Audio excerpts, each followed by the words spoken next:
Hello students, I am doctor Mahima Gupta from SD government college Beawar. आज मैं आपके सामने बात करने वाली हूँ इमर्सन प्लान के बारे में। मेथड्स ऑफ रेम्यूनरेशन में मैंने आपको Halsey premium plan, Rowan premium plan और इमर्सन प्रीमियम प्लान के बारे में बताया। अभी मैं आपके सामने एक प्रैक्टिकल प्रॉब्लम के साथ इमर्सन प्लान के बारे में डिस्कस करने वाली हूँ। तो देखिए किस तरीके से हम इमर्सन प्लान को फॉलो करते हुए एम्प्लॉयज़ की wages, bonus and total wages की कैलकुलेशन कर सकते हैं। तो देखिए हमारे पास सामने एक प्रैक्टिकल प्रॉब्लम है जिसमें हमें रेट ऑफ वेजेस दे रखी है 30 पर डे। एक दिन की वेजेस हमें दे रखी है 30। ये यहाँ पे आपके सामने है 30 रुपीज़ पर डे आपको वेजेस की रेट दे रखी है। स्टैंडर्ड प्रोडक्शन डिसाइड किया गया है 1000 यूनिट्स पर मंथ। एक महीने का प्रोडक्शन 1000 यूनिट्स डिसाइड किया गया है। बोनस के लिए हमारी जो पॉलिसी है वो इस तरीके से है कि कोई भी तरीके का बोनस नहीं दिया जाता है यदि एफिशिएंसी का लेवल 66.67% तक होता है।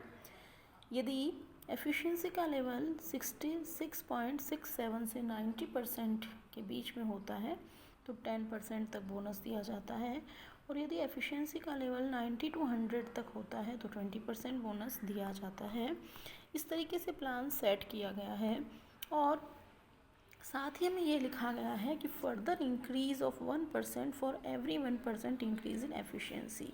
यदि एफिशिएंसी में 100% के बाद इंक्रीज़ होता है तो 1% एफिशिएंसी में इंक्रीज़ होने पर 1% बोनस भी दे दिया जाता है।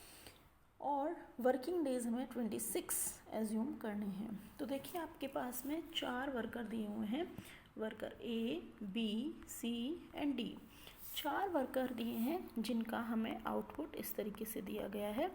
देखिए ए वर्कर 500 यूनिट्स बनाता है, बी 900, सी 1000 एंड डी 1100। ठीक है, तो सबसे पहले हमें क्या करना है, इनकी जो इन्फॉर्मेशन हमें दी है उन्हें हम एक टेबुलर फॉर्म में अरेंज कर लेते हैं। तो हमने फर्स्ट कॉलम बनाया है वर्कर का।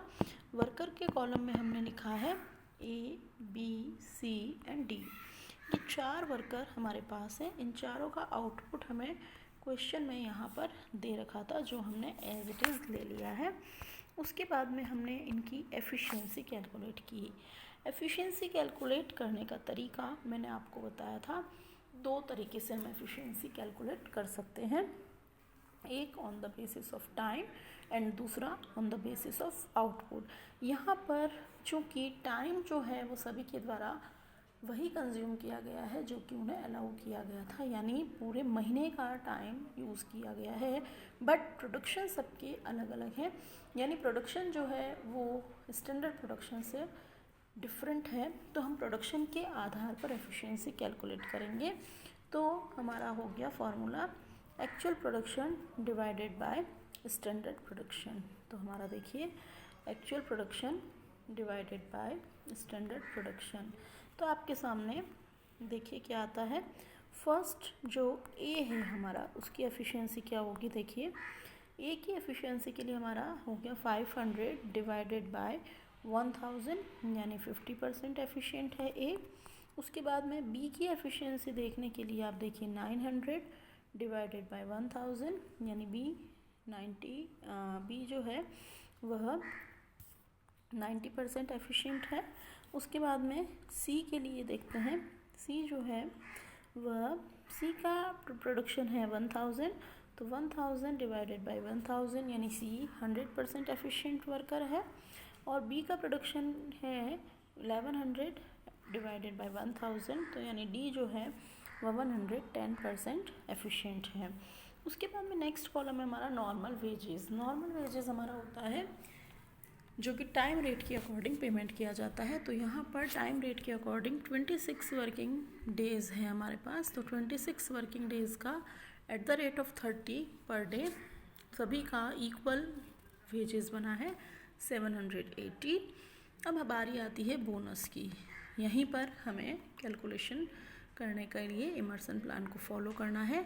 तो देखिए फर्स्ट जो ए एम्प्लॉय है उसकी एफिशिएंसी का लेवल है 50%, जो कि हमारी इस कैटेगरी में नो बोनस वाली कैटेगरी में आता है, क्योंकि उसकी एफिशिएंसी बिलो 66.67% है, यानी उसे कोई भी बोनस नहीं देंगे।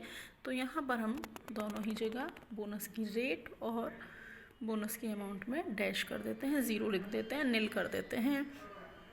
उसके बाद में बी जो है वो हमने देखा कि बी 90% एफिशिएंट है। 90% एफिशिएंसी के लेवल पर हमने देखा कि 10% बोनस मिलता है, तो हम बी को 10% बोनस किसका, नॉर्मल वेजेस का, यानी 78 रुपीज़ पे कर देंगे।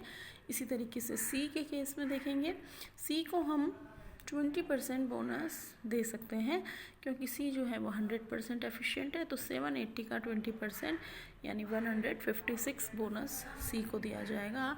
डी के केस में हम देखते हैं कि डी जो है वो 100% से भी ज़्यादा यानी 110% एफिशिएंट है। हमने बात की थी कि 100% तक यदि कोई वर्कर एफिशिएंट होता है then he is entitled for 20% bonus and further 1% increase for every 1% level of efficiency.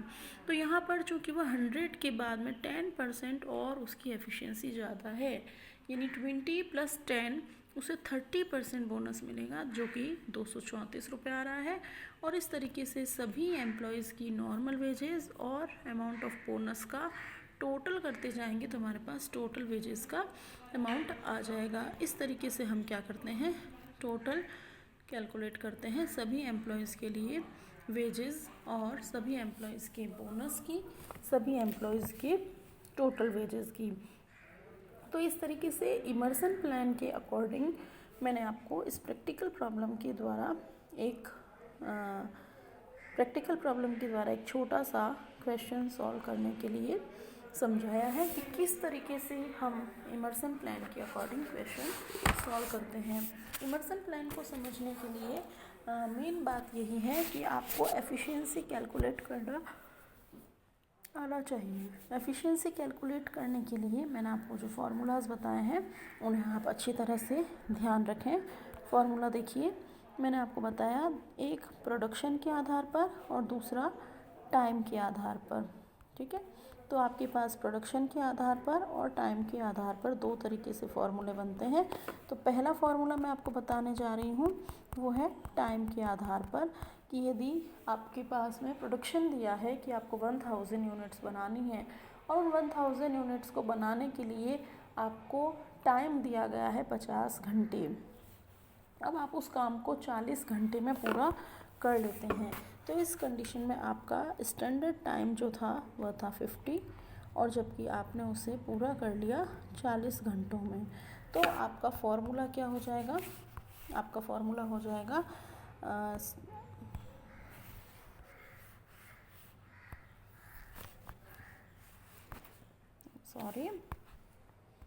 आपका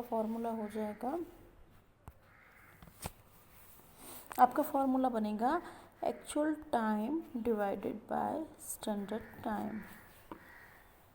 इज इट राइट? नो, है ना। मैंने आपको इसीलिए ये कंफ्यूज करने के लिए बोला कि actual time divided by standard time. अब आपने क्या किया है, एक्चुअल टाइम आपका जो है वो क्या है, कम है या ज़्यादा है? एक्चुअल टाइम आपका कम है और जबकि स्टैंडर्ड टाइम आपका ज़्यादा है। आपने कम समय में कार्य को पूरा किया है, ठीक है, कम समय में कार्य को पूरा किया है, तो आप क्या है, एफिशिएंट है या इनएफिशिएंट है? एफिशिएंट है। लेकिन यदि मैंने अभी जो आपको फॉर्मूला बताया कि actual time divided by standard time, तो इससे आप कम समय में यदि काम पूर्ण करते हो तो आप इनएफिशिएंट की कैटेगरी में आ जाओगे।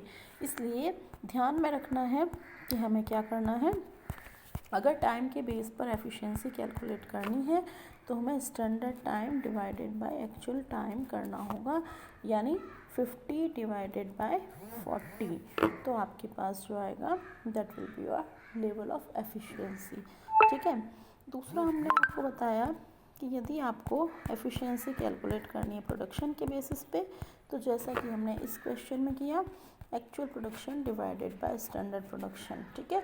यहाँ पर एक्चुअल प्रोडक्शन जितना भी था उसे हम डिवाइड करते गए स्टैंडर्ड प्रोडक्शन से। जैसा कि बी के केस में हमने 1100 डिवाइडेड बाय 1000 किया तो हमारे पास डी की एफिशिएंसी 110% आई। इस तरीके से हम क्या करेंगे, एफिशिएंसी कैलकुलेट करेंगे और एफिशिएंसी के लेवल के बेसिस पर हम उन्हें एम्प्लॉयज़ को बोनस प्रदान करेंगे।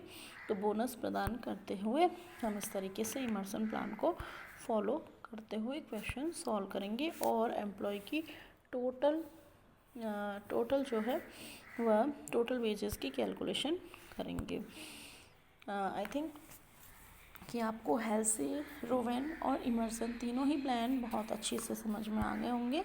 नेक्स्ट वीडियो में हम इसी के प्रैक्टिकल एस्पेक्ट्स के बारे में और डिटेल में बात करेंगे। तब तक के लिए गुड बाय, थैंक यू।